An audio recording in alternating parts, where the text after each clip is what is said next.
Welcome to our podcast. This is another recorded episode of Stay Classy San Diego, with video production and studio provided by MaxLux Media at maxluxmedia.com, with your host being myself, Steve Wire, a freelance reporter. This podcast is dedicated to fostering quality dialogue surrounding all things local policy in the North County, San Diego area. Join us weekly as we interview political leaders, analysts, professionals, and community members on issues ranging from homelessness to housing to elections. So today we're having Coronado Mayor Richard Bailey on the show. Richard is born and raised in San Diego and graduated from Cal Poly San Luis Obispo, my hometown, with a degree in business finance, and later graduated from the University of North Dakota with a master's in science in applied economics. In 2012, he was elected to the Coronado City Council. And in 2016, at the age of 30, Richard was elected as the 51st mayor of Coronado, becoming the youngest mayor in the city's history. Richard was selected as one of San Diego's 40 leaders under 40 years old in 2018 and was reelected as mayor in 2020 with 99% of the vote. In addition to his service as mayor, Richard is also an adjunct professor of economics at the University of San Diego and business owner. In his free time, Richard enjoys staying active and has completed numerous endurance activities, including marathons, triathlons, and mountaineering.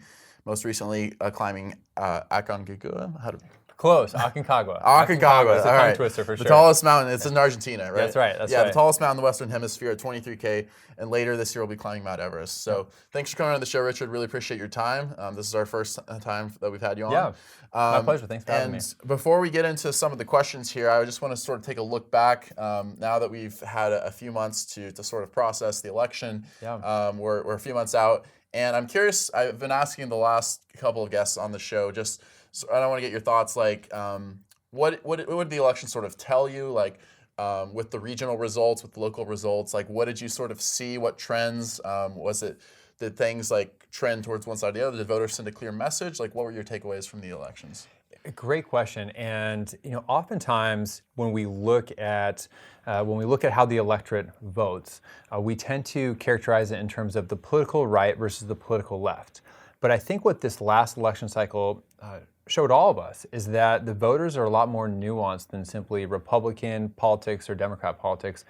And what you saw happen is that in even cities such as Chula Vista, where you had a Democrat registration advantage of D plus 26 or so, they elected a Republican mayor.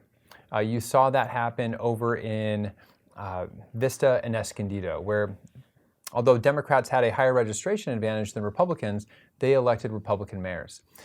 And I think what that means is that a lot of voters, regardless of party affiliation, are looking for people to represent them that just bring common sense solutions to solve quality of life issues.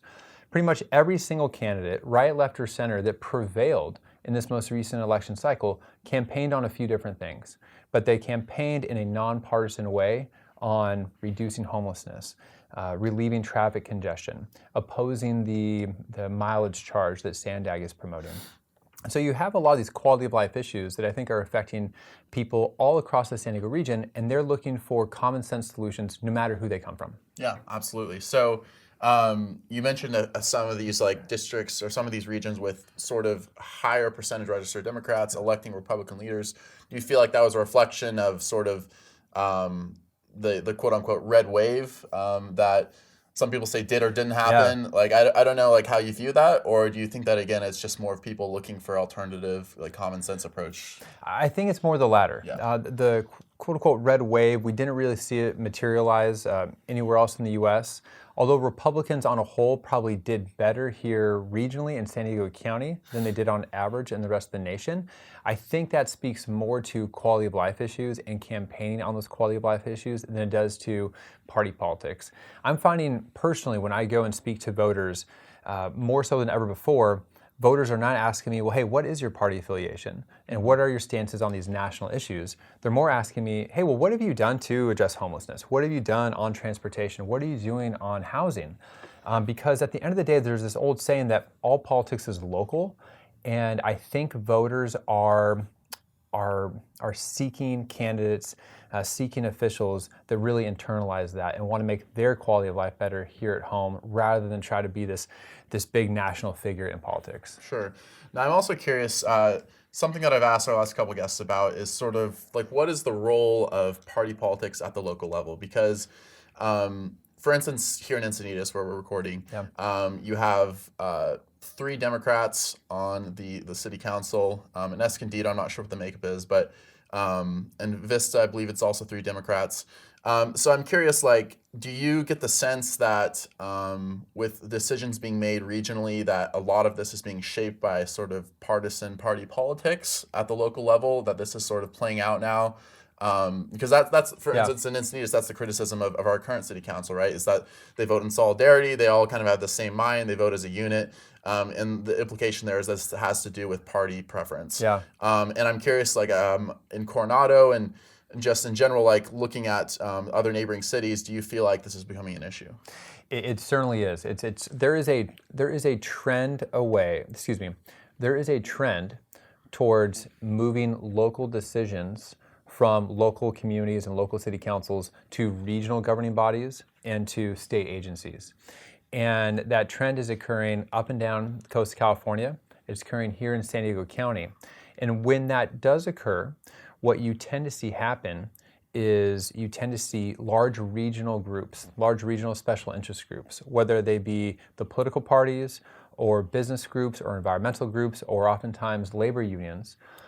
When there are regional issues at stake, those interest groups want officials that they know will listen to them and will advocate for their positions. And so in order to get those officials to advocate for your positions on regional governing bodies, you need to first make sure that they are elected to their local city councils.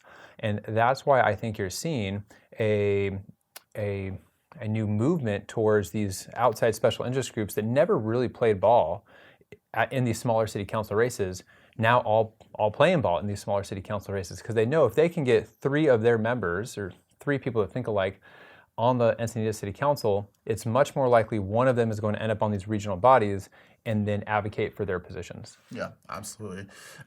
And I wanted to talk about something that I had a conversation with you about before the podcast, which is it's an issue that pretty much comes up in every podcast episode I do now, which I think is top of mind for people here in Encinitas. It's top of mind for people in North County. I think it's top of mind in San Diego County, which is housing. And specifically, this sort of battle now that we're seeing unfold between local jurisdictions trying to maintain control over their zoning and housing regulations, control over their community character, and then you have state officials who are asking or who are really pushing aggressively for local jurisdictions like Encinitas, like Coronado even, to comply with state housing mandates, with affordable housing minimum requirements, saying you have to build at least this many units in order to meet our mandates, otherwise you're in non-compliance. So in December, HCD actually said that Coronado has to plan for an additional 912 housing units or risk penalties.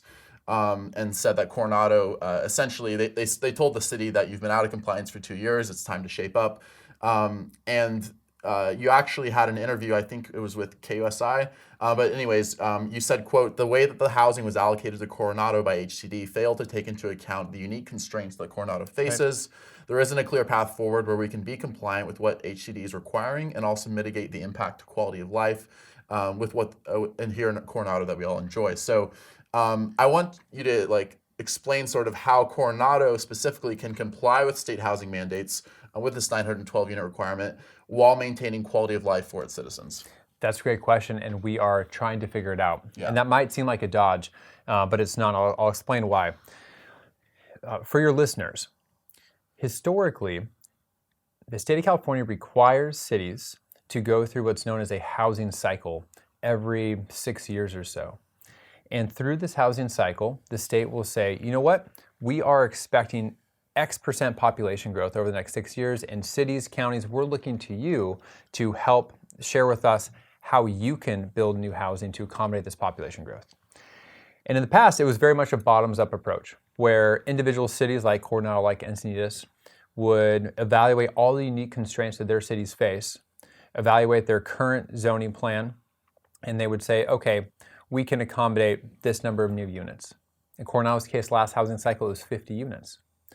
And we would share that with SANDAG, which is a regional governing body, and SANDAG would total up all of the housing units that all of the regional jurisdictions said they could accommodate, and they would send that number up to Sacramento. So it was very much a bottoms-up approach. What happened this most recent housing cycle is that they took a top-down approach where SANDAG said, you know what, cities, we are not interested in what you tell us you can accommodate. We're going to tell you what you need to accommodate. And they came up with this methodology to allocate housing units to each one of the cities in the region. And that housing methodology simply took into account really just two variables. Your proximity to transit, so the transit stops within your jurisdiction, and then also the number of jobs within your city boundaries. Well, in the case of Coronado, that calculation worked out to be over 900 housing units that we were allocated, which is roughly 9% of our existing housing stock. And we were supposed to zone for these over the next several years.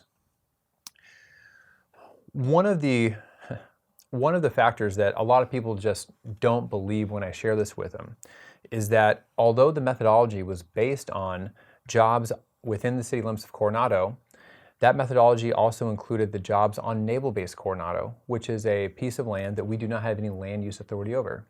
So the jobs were counted as part of the formula to determine the number of housing units we receive. But here's the kicker.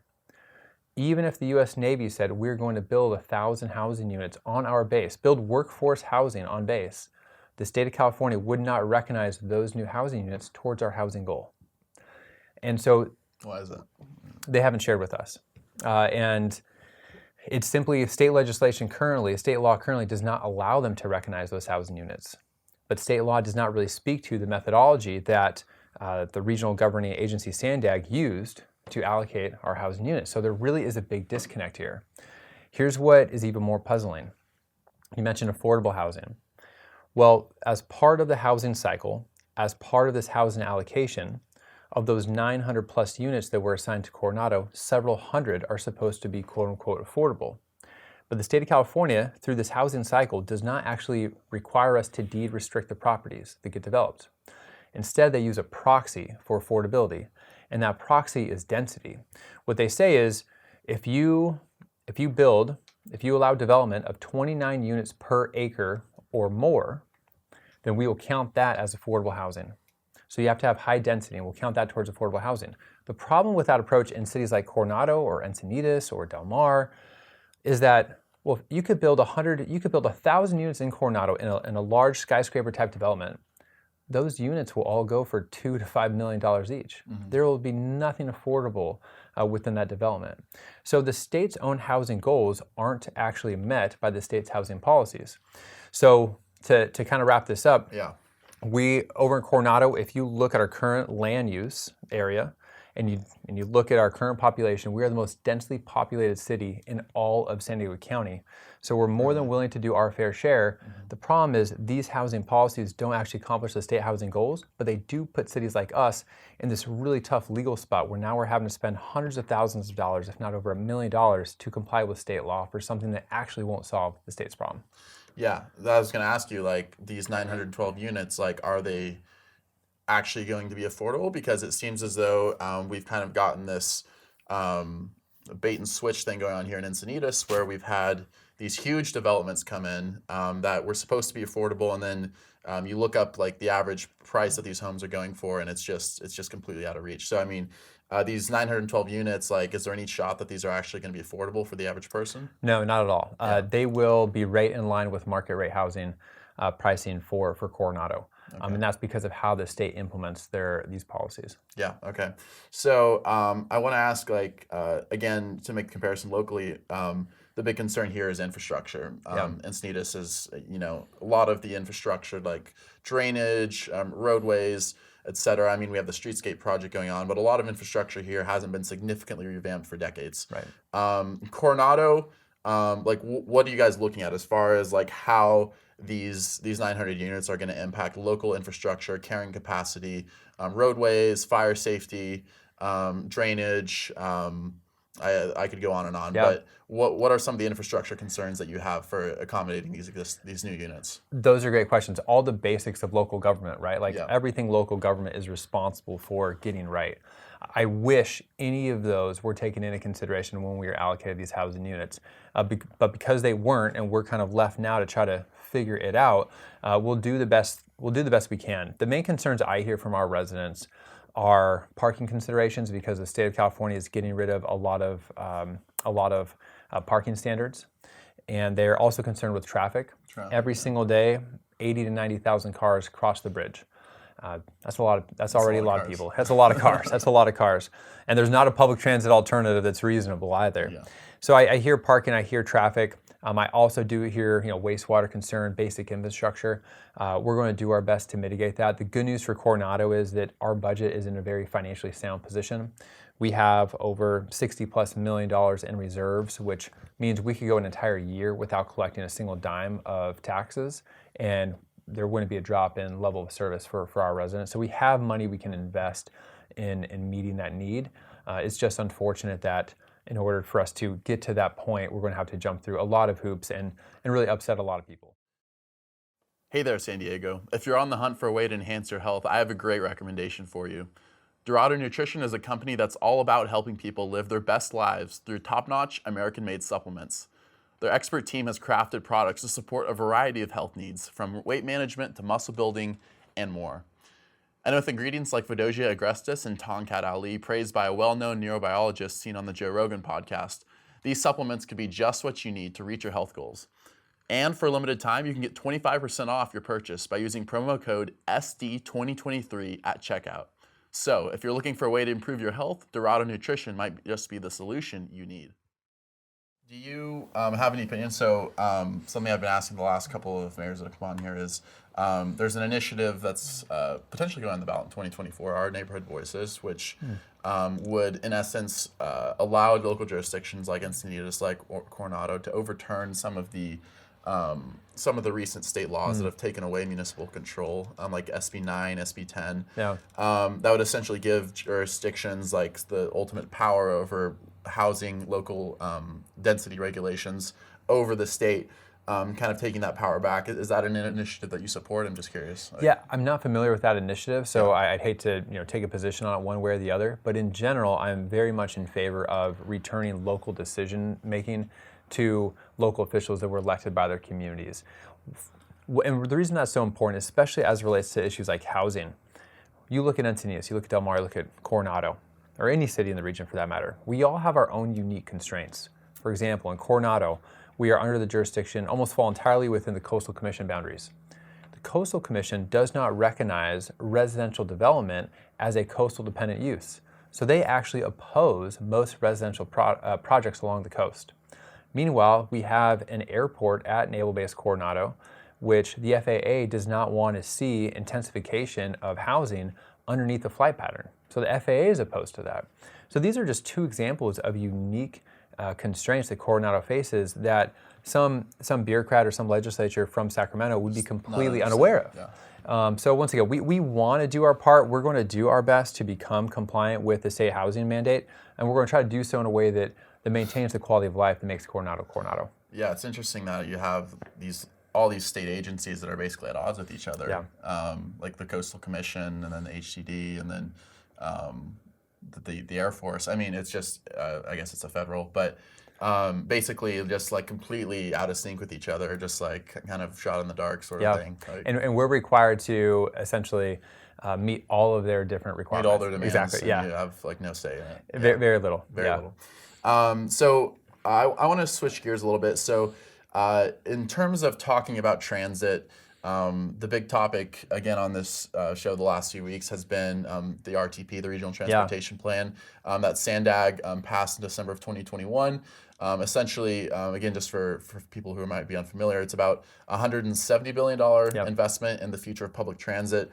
And it's not something that's going to happen overnight. It's going to be decades in the making, but essentially investing back into rail lines, bus lines. There are some highway alterations, and essentially part of the plan's goals is to combat climate change by lowering greenhouse gas emissions from transit while pushing people back towards more traditional forms of public transit. Mm-hmm. So I want to ask you some more conceptual questions, but I just, first of all, like, where are we at with the RTP right now? Like, so we passed this plan, but then it needs funding. Like, sort of where are we at with it right now? Can you just sort of break that down for people? Absolutely. So the Regional Transportation Plan, as you mentioned, it's a 30-year forward-looking plan that's going to cost somewhere around $160 to $180 billion in today's dollars. Yeah. The funding sources that were identified within that plan are 3 additional sales tax increases, a fee for every Uber and Lyft ride, new toll lanes on pretty much all the major highways here, and probably the most controversial element of the funding is the mileage tax or mileage charge. Yeah. And that's all in addition to the current gas tax, which is already the highest in the nation. You might hear some politicians, some local officials, some SANDAG board members might say, oh, well, these are all, or the mileage charge is going to replace the gas tax. The gas tax won't be part of this plan. It's in the plan. They are anticipating revenue to come in from the gas tax and concurrently with the mileage charge. So that's where the funding is anticipated to come from. Yeah. One big milestone that was already missed though by SANDAG, they were anticipating the first sales tax increase to occur in 2022. They wanted to have a sales tax measure on the ballot. It didn't happen. Mm-hmm. They could have put it on the ballot themselves. However, if the SANDAG board voted to put the measure on the ballot, it would have required a 2/3 voter threshold to pass. So what did they do instead? They stepped to the side and allowed labor unions to try to qualify a citizens' initiative to put that sales tax measure on the ballot. It would have been the first time in the history of San Diego where something like that has happened, where a citizens' initiative has asked for a sales tax increase. The reason for that is because if it's a citizens' initiative asking for the sales tax increase, it only requires a 50% voter threshold to pass. Mm-hmm. Now, guess who the labor unions all backed in these local elections? They backed the people that were on the SANDAG board. And so that's where you start seeing these bigger regional interests that are at play that are now influencing local council races such as Encinitas or Coronado or wherever to try to get their preferred candidates on the SANDAG board to grant them different contracts. Seems to be kind of a theme here. A little bit, yeah, exactly. Yeah. Special interest local politics. So, but the measure failed, correct? They didn't get enough signatures to qualify for the ballot, so they're planning to come back in 2024. So this plan right now is still sort of stuck in. There's no funding. There's no funding. There's no funding for it. No funding at all. So not going to become a reality anytime soon. Right. Now I want to ask you, there's been this debate over the mileage tax, which again, charging drivers for every mile of road use as a funding mechanism for the RTP, and also sort of intended to be aimed at driving people out of their cars, lowering greenhouse gas emissions towards combating climate change. But this is a very controversial measure, and I've sort of been hearing both sides of it. I've been hearing some people say the mileage tax is gone, it's out of the plan, and then I hear other people saying, no, it's still in there, they're lying to you. Where do you stand in that conversation? Yeah, the mileage tax, mileage fee is very much in the plan. Yeah. Very much in the plan. So this is what happened. SANDAG board adopted the regional transportation plan, including the mileage charge, and they forwarded that to the California Air Resources Board for approval. They forwarded that to California Air Resources Board for approval. While that plan was being forwarded to California for approval, the board then took another vote to remove the road usage charge from the plan. So then SANDAG essentially has 2 plans now. SANDAG executive director never notified the California Air Resources Board that SANDAG was removing that charge from the plan or wanted to. Meanwhile, California Air Resources Board approves the SANDAG plan that included the road usage charge. And now SANDAG is saying, oh, well, we're going to ask the California Air Resources Board to approve this other plan. There's no way they're going to approve that other plan now that they've already approved the first one. So it is the only adopted plan SANDAG has that's been approved by the state of California is the plan with the road use charge. Yep. Still there. Yep, okay. Still there. Gotcha. Because not everyone agrees that it's still there. You have people who are like, no, it's gone. It's not in the most updated version. But from what you described, it seems like it's definitely there. 100%. And it's not going anywhere anytime no soon. Question about it. Now, as far as the RTP itself, we can get into all the nitty-gritty of it. But I want to ask you something that I've, again, asked the last couple people who come to the show, which is more conceptually, not everyone agrees that the RTP is sort of the correct investment in the future of transit in San Diego, because the idea is essentially pushing people out of cars, pushing people back towards traditional transit, bus, rail, etc. But a couple of people that I brought into this podcast, including Supervisor Jim Desmond, including Mayor John Franklin from Vista, have said, look here, you're putting all this money towards these antiquated forms of transit that do not reflect the future of how San Diegans want to get around, which is that people aren't getting out of their cars. In fact, if anything, the future of potentially these self-automated cars, of people taking these rideshare services more and more, that actually you're sort of taking us backwards and not forwards in the direction that transit in San Diego and in California is moving. And I sort of want to get your stance on that debate. Like, sort of, do you feel like this was like the correct philosophical approach to transit, or do you feel like we kind of messed up? I think it was a big mistake by SANDAG to move in this direction. A little more context for listeners. Yeah. There's always been this mantra that, if we just invest more in public transit, more people will ride public transit. The truth of the matter is that for the past 24 plus years, we have been investing 55% of all local transportation dollars in our buses and trolley system. 55%. And yet today, fewer than 2% of all commuters utilize transit in all of San Diego County. Yeah, so we're spending number. Terrible. Yeah. And that number is on the decline. So we spend 55% of local transportation dollars to move 2% of commuters. That makes zero sense. And here's another statistic that might really shock you. It would be cheaper to buy every single transit rider here in San Diego County a brand new Tesla and replace that Tesla every 6 years than to continue operating the transit system in San Diego County. That is how expensive and inefficient our current transit system is. So yes, I totally agree with Supervisor Desmond and Mayor Franklin and Mayor Jones that this plan does not actually reflect what the future of transportation is likely to look like with autonomous vehicles that are also electric vehicles, but it also ignores the basic geographic realities of San Diego County. And here's what I mean by that. When you look at, oftentimes I hear, well, why can't we have a transit system like New York City or like the city of San Francisco or like Paris? Well, if you look at the Manhattan borough of New York City, they have 1.5 million people that live there. That entire borough could fit entirely within the city limits of Encinitas. Wow. Right? When you look at Paris, which has 2.5 million people within their metropolitan area, the city boundary of Paris could fit entirely within the city of Carlsbad. That's the type of density you're talking about for those regions. So those regions aren't moving a few people over a large distance. They're moving a lot of people over a very short distance. But here in San Diego County, we have relatively few people over a very large geographical area.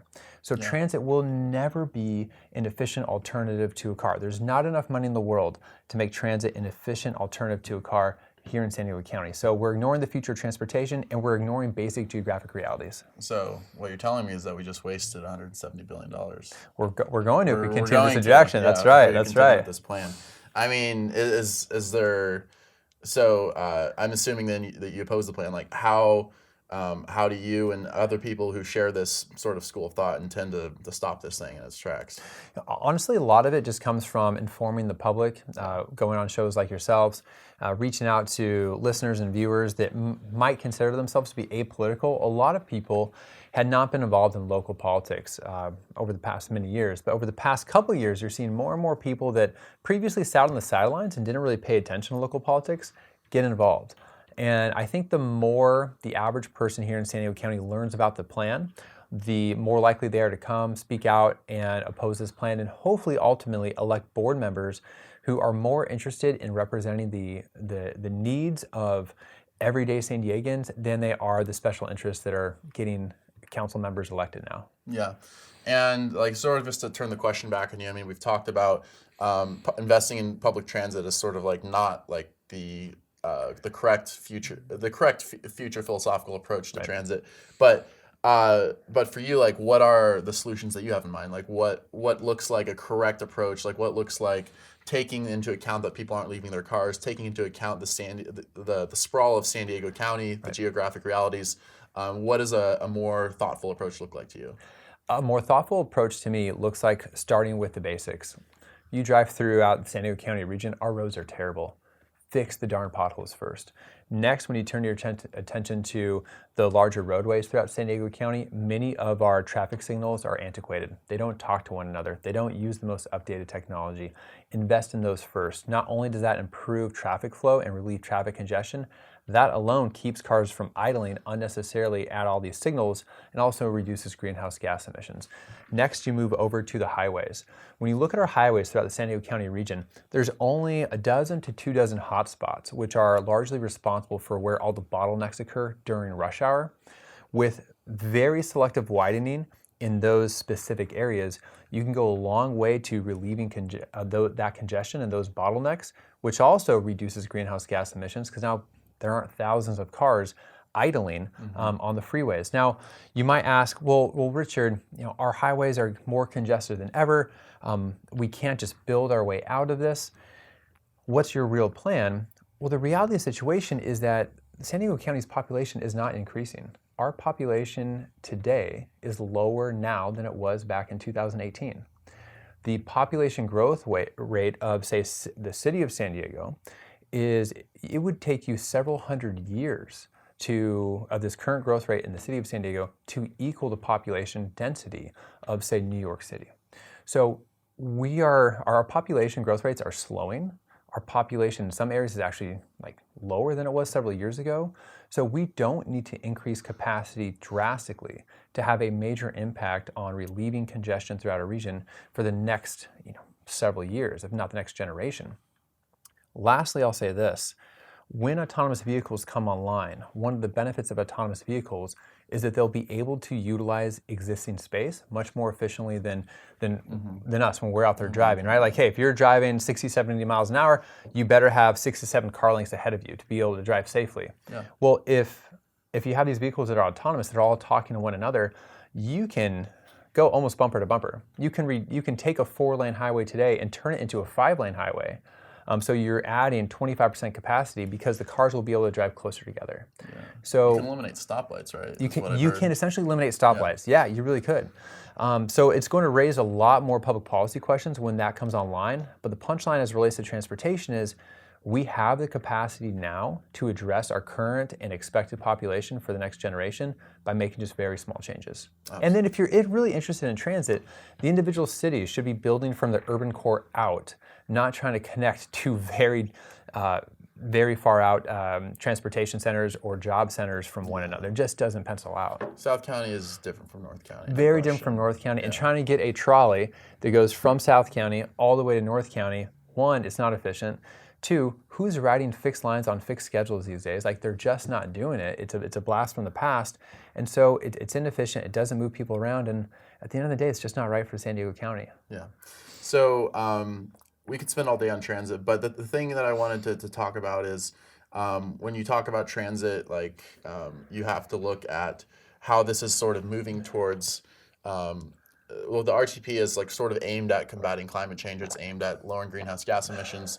I'm curious, where do you see Coronado's place in this conversation as far as moving towards an environmentally friendly direction? What are some of the policies that you as a city can do to sort of move Coronado in a direction that lowers greenhouse gas emissions, that improves air quality, that improves quality of life for citizens? What are some of the ideas there that are on the edge? Great question. So I would consider myself as a pragmatic environmentalist. And what I mean by that is where the marginal benefits of cleaner air and cleaner water outweigh the marginal costs, count me in all day, every day. That makes sense. What we're seeing, though, in terms of the policies that are being put forward, as it, say, relates to housing, if you were to rewind the clock back to all the way to 2005, and you were to take a look at expected housing growth in San Diego County for the next 15 years, what you would see on that 2005 map of San Diego County is a lot of development out in the unincorporated part of San Diego County, where there's a lot of available land, it's a lot cheaper to build, etc.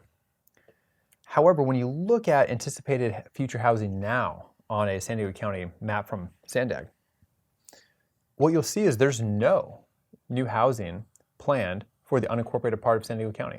There's no growth out there. All of the new development is supposed to be occurring along the coastal zone. Yep. And that's all in the name of environmentalism. Now, this is where public policies are often at odds with one another. On the one hand, you have environmental groups that say we can't have urban sprawl. Mm-hmm. and build out in the unincorporated part of the county. People have come onto this show and argued exactly that. Yeah.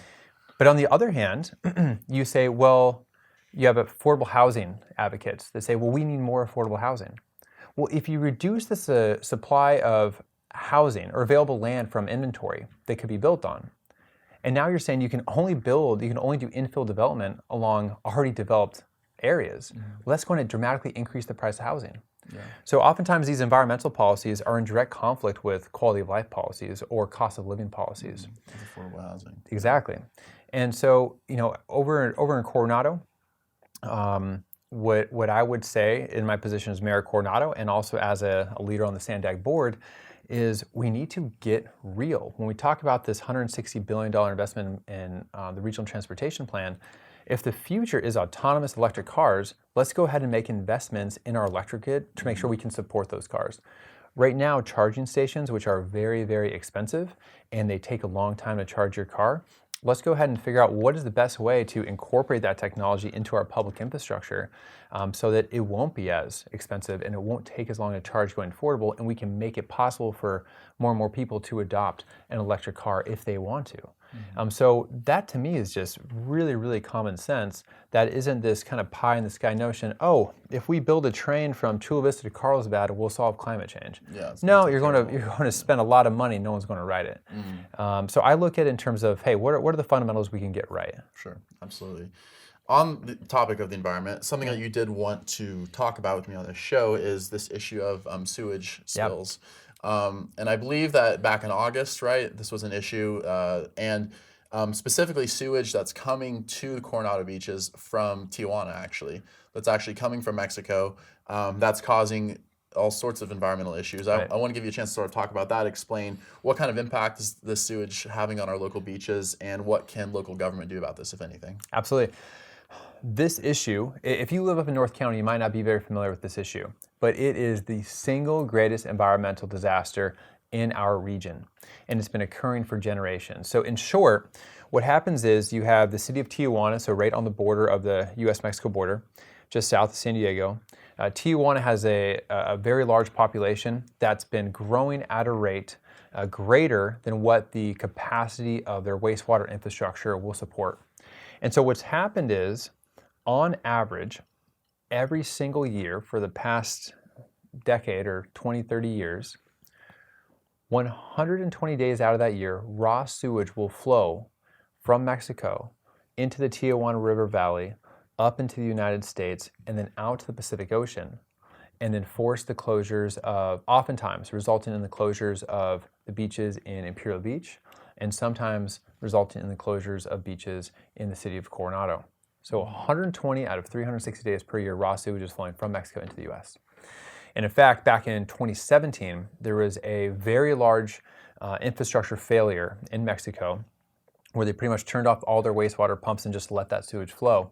And it resulted in about 275 million gallons estimated of raw sewage to go into the ocean. And it shut down Imperial beaches for quite a while. It made national headlines. And that was all terrible news, right? This environmental disaster. The silver lining of it, though, is it finally gathered enough attention from folks back in Washington, D.C. to start looking at this and being like, hey, what's going on here? Myself, Mayor Dedina at the time from IB, Greg Cox, who was the chairman of the County Board of Supervisors, and several others, including former Mayor Kevin Faulkner, all got together and we formed this group and we began lobbying our congressional delegation. Hey, this is a major issue for us. We need it to be a major issue for you. I spent a lot of time going back and forth to Washington, D.C., meeting with the Environmental Protection Agency, meeting with representatives from the White House. And I'm happy to share that in 2020, as part of the USMCA, which is the new trade agreement between the U.S., Canada, and Mexico, over $300 million was included to support a plan put together by the Environmental Protection Agency to build the infrastructure necessary to reduce those transboundary sewage flow days from 120 per year down to closer to around 20 per year. They've completed their environmental review, and as of this past August, Mexico has agreed to actually chip in and a significant sum of money. They signed a treaty to say so, And within the next few months, we're going to see the first shovel in the ground to start making progress on these projects. That will take a few years to finish, but a shovel will be in the ground this year. Okay, that's great. Really excited about that. So how exactly will this project mitigate the sewage impact? How will that work? Yeah, there's several projects as far as this, as part of this whole project suite. On our side of the border, we have an existing wastewater treatment plant. And what's going to happen is, as the sewage flows across the border, it pretty much flows through the Tijuana River Valley and down this channel, that sewage will be diverted to the existing treatment plant on our side of the border. We're going to add additional capacity to that treatment plant to treat it before it makes its way out to the ocean. On the Mexican side of the border, they have a lot of antiquated infrastructure, a lot of pumps that have been failing over the years. They're going to invest heavily in that infrastructure, bringing that up to date. And so provided that is maintained and you get the full useful life out of the infrastructure on the Mexican side of the border and the U.S. side of the border, we should see a significant reduction in sewage flow from roughly 120 days to roughly 20 days per year. Where's the funding for those coming from? Is this federally funded? Is this state funded? Is it a combination? Is it locally funded? Like, who's footing the bill? Yeah, there's been a very modest investment from the state of California over the years, but the vast majority of the funding, nearly all of it, for all intents and purposes, is coming from the U.S. federal government. Okay. So the U.S. federal government appropriated these funds to the Environmental Protection Agency. The Environmental Protection Agency is working with another entity that's part of the State Department called the IBWC, which is the International Boundary and Water Commission. The IBWC is in charge of the existing wastewater treatment plant on our side of the border and also has influence over the wastewater treatment plant on the Mexican side of the border. So the federal funds from the U.S. are staying on our side of the border primarily to bolster our capacity, and then the Mexican federal government is chipping in for projects on their side of the border. Okay, and how much total is this all going to cost? So the total price tag is estimated to be somewhere around $600 million. And of that $600 million, about $350 million has been secured by the U.S. for our side, and then roughly $150 million, I believe, has been secured on the Mexican side. So we're about $500 of the $600 million necessary to solve this. Okay. And the good news is we fully expect more money will come. It does take a while to get these projects like in the pipeline. Even if the EPA had all $600 million right now, they couldn't spend it all just because it takes time to process all the documents, to do all the planning, to get a shovel in the ground, et cetera. Sure. So as of this moment, everything is full steam ahead. Yeah, this was a very cross-agency enterprise. I mean, this is federal, working with state, working with local officials such as yourself, working with international. Yeah. So I mean, how did this happen? I mean, this is a huge undertaking, of getting all these agencies to collaborate, to work together, and especially getting a foreign government to get in the picture. That had to be a lot of hard work. It was a lot of hard work. It was a lot of meetings. It was a lot of nights laying up at night just thinking, is this ever going to come to fruition? Yeah, is this going to happen? And I really think that this is an example of how government should work. It shouldn't have taken us decades to realize this is a problem and all put our heads together to solve it. But once we did all recognize this was a problem, we got buy-in from the local stakeholders. We had our congressional delegation representing our interest in Congress. And we took it upon ourselves to go meet with various representatives from around the country that were in positions, key leadership positions on different committees within the U.S. House and the U.S. Senate, and made them aware of our issues, pitched our case as to why this is not just a local priority, but really an issue that affects our national security, because it affected the operations of the U.S. Navy SEALs. It affects Customs and Border Patrol, because oftentimes it's the Border Patrol agents that are having to operate in the sludge that's coming across the border. And so there were other implications as well, not just an environmental issue. But so we're making our case as to why this is important. And to our representatives' credit, they listened. Mm-hmm. And here we are 5 years after that major spill.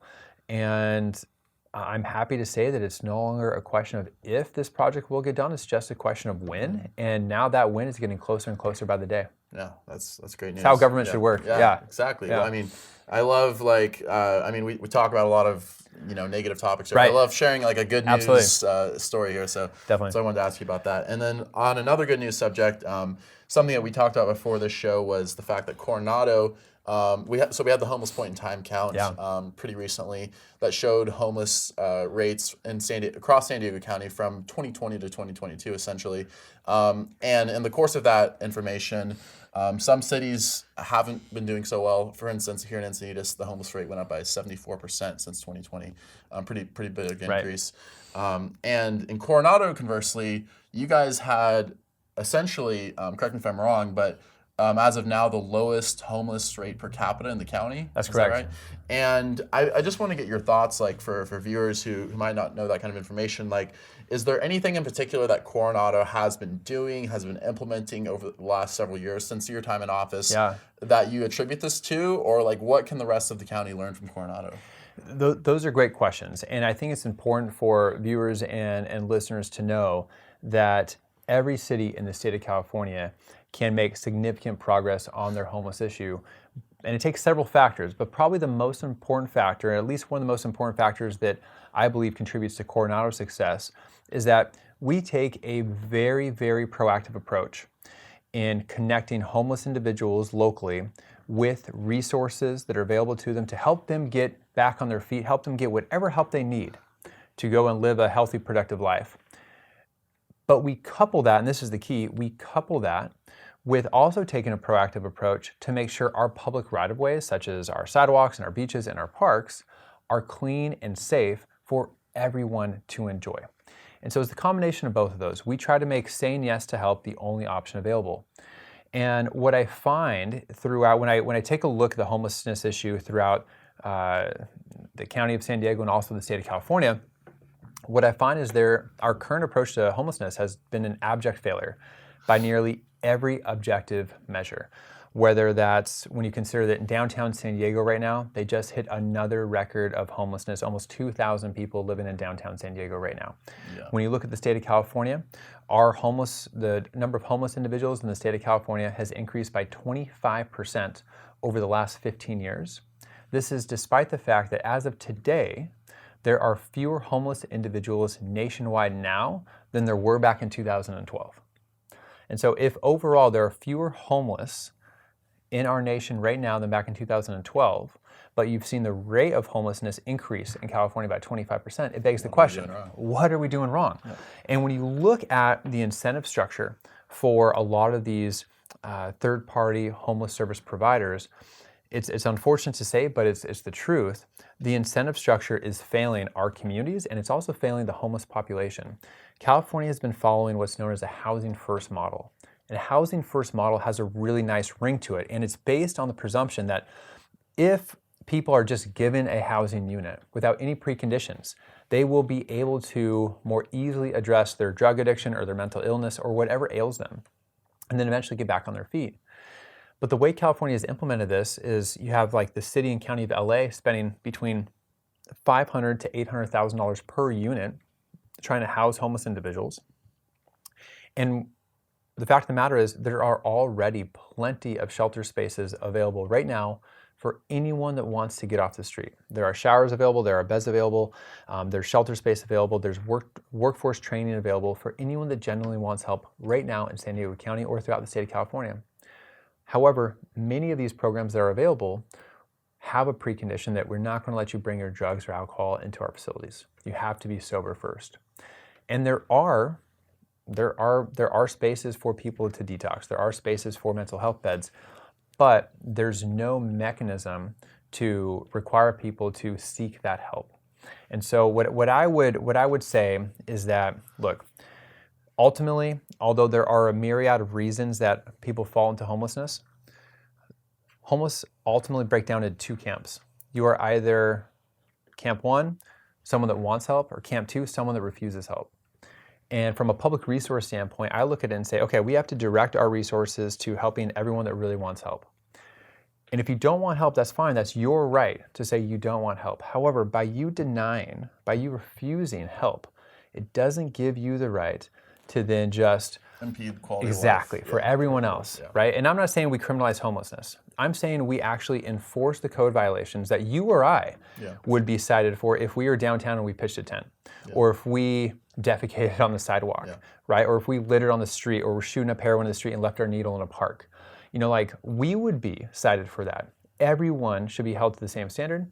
There should be equal application of the law, regardless of your housing status. And I think the motto of saying yes to getting help and off the streets as the only option available is the only motto that is actually going to get us out of this homelessness mess. Yeah, because, I mean, that's, when you really break it down, I mean, like, as you pointed out, there's, like, in LA County, for instance, there's a huge number of shelter beds available. There's a huge number of housing units available.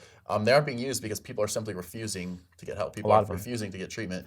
And that's the ultimate question, is what do you do when 8 out of 10 people refuse help? And that's sort of what Encinitas is dealing with now, is that the services are there, people aren't accepting the help. It seems like the model that you've come up with is a combination of offering services, but also leaning heavily on enforcement. Do you think that some of these other local jurisdictions, Encinitas, Del Mar, Carlsbad, et cetera, do you think that some of these other jurisdictions have a problem when it comes to actually sticking up for enforcement? Because that's what a lot of the residents are feeling, is that their local municipal officials simply aren't enforcing the code. They're not laying down the law, as it were. And it seems like you've sort of adopted this alternative approach. You know, I can't speak to the enforcement policies for those other cities because I'm just not as familiar with them as I am, say, city and county, and to some extent the city of San Diego's policies, having talked to local law enforcement agencies. But I would encourage residents to simply ask their representatives this question. Is it fair that we have given up the public spaces and our sidewalks and our parks and our beaches to people that are actively violating the codes that we have in place? Is that fair? What does that say about me, that you've now given these other people more rights than I have as a citizen of these other cities that you mentioned? Mm-hmm. And I think that's a really tough question to answer. Once again, we can't criminalize being homeless. That is their right to be homeless. However, you don't have a right to defecate on the sidewalk. You don't have a right to urinate in public or be intoxicated in public. You don't have a right to shoot up in public. These are basic code violations that can be enforced across the board in every city and every county throughout the state of California. And at the end of the day, it is not compassionate to let people continue with a lifestyle that is personally destructive for them and destructive to the surrounding community. It's not compassionate to let people die on the street. And there are inevitably some people out there within the homeless population that if you told them, hey, your choices are basically get help, or if you're going to continue blocking this public right-of-way with your tent encampment, if you're going to continue to shoot up, we're going to have to cite you for that. There are some people out there that will say, you know what, I'm going to go get help, because it's now easier to get help than it is to, exactly. But that's the choice you have to give individuals. Yeah. Do you feel like we're doing enough as a state, and we can make this local, but as a state, to deal with people who are refusing help? Like people who are offered the services, are offered housing, are offered transitional services, and simply refuse. It's like the question of how to deal with those people, because for the longest time, it's been sort of this question of civil liberties of, we want to get them help, but you have to respect their civil liberties. But we've had people come onto this show and argue that we shouldn't be leaving the choice to these people at all, that people should be getting help. And in many cases, even if they're too mentally ill or addled by substance abuse, to actually recognize that they need help. Where do you stand on that? Do you feel as though there's a place for involuntary care, things like conservatorships, like those sorts of alternative options to getting people into care regardless of whether they perceive that they need it or not? Is that something that you've thought about? Yes, it definitely is something I've given a lot of thought to. And the reality of the situation is that, yes, we all have our constitutional rights, right? We all have our individual sovereignty that is protected by the U.S. Constitution, until we reach the point where we lack capacity, right? Until we reach the point where we are either a danger to ourselves or a danger to someone else. And if you walk through the streets of if you walk through downtown San Diego on any given day, you are going to see people that are clearly in their not right state of mind, walking in the middle of traffic, clearly shooting up with drugs. That we're not doing them any favors by allowing them to continue to live that lifestyle. Now, you have to be very careful with it, of course, but there's already plenty of examples of when people are of unsound mind and law enforcement coming in and taking them and evaluating them for their psychiatric conditions, right? Like if someone threatens suicide, police officers will show up, they'll do an evaluation, and oftentimes they'll take that person in to see a psychiatrist, and that is oftentimes against their will. Now, once again, you have to be very careful with this, and every single situation is unique, but there certainly is a place for that, unfortunately, for some of the individuals that are so mentally ill that they are a danger to themselves or to others. Yeah, absolutely. For time, we'll have to wrap up, but I did want to ask you one last question, just out of personal curiosity. What's the furthest distance you've ever run continuously at one time? Ooh, continuously at one time? Probably just over 30 miles or so. There's this great race over in Colorado. It's called the Trans Rockies. Yeah. You run 120 miles over a span of 6 days. Okay. And some of those days are a bit longer than others. And it's my favorite race I've ever done, but yeah, you average quite a few miles a day. So that breaks down to, is that 30 miles? On average, it's about 20 miles a day, but some days are just like 14, and other days are a lot longer. Longer. Yeah, Okay, exactly. So about 30 or so. Do you have any like goals, like I want to run like a 50K or a 60K like in my lifetime, like any kind of long-term goal? Or you mentioned you're more shifting over to mountaineering. Is that kind of the goal now? Like what are some of the athletic goals you have for yourself now? My big goal last year was qualify for the Boston Marathon. Yeah. I had never done that before. So I qualified last year. I'll be running the Boston Marathon on April 17th this year, so coming up in just a couple months. And then, as you mentioned, I recently got into mountaineering. Yeah. And I've been climbing a lot of big mountains, primarily in North and South America. And then later this year, actually right after Boston, I'll be flying to Nepal to go summit Everest. And if all goes well, it appears I'll be the first person to ever finish the Boston Marathon and summit Everest in the same season. Wow. So I'm super stoked on that. Well, premature congratulations. Thank you, yeah. Best of luck with that. And thanks so much for coming on the show. I hope there's a part 2, but it's been an absolute pleasure having you on, and I really appreciate your time. Let's do it. Thank you. Thank you. Appreciate it. This has been another recorded episode of Stay Classy San Diego with your host, Steve Wire. Thanks again to our sponsor, MaxLux Media at maxluxmedia.com. And thanks to all of our listeners for tuning to the show. See you next time. Stay classy, San Diego.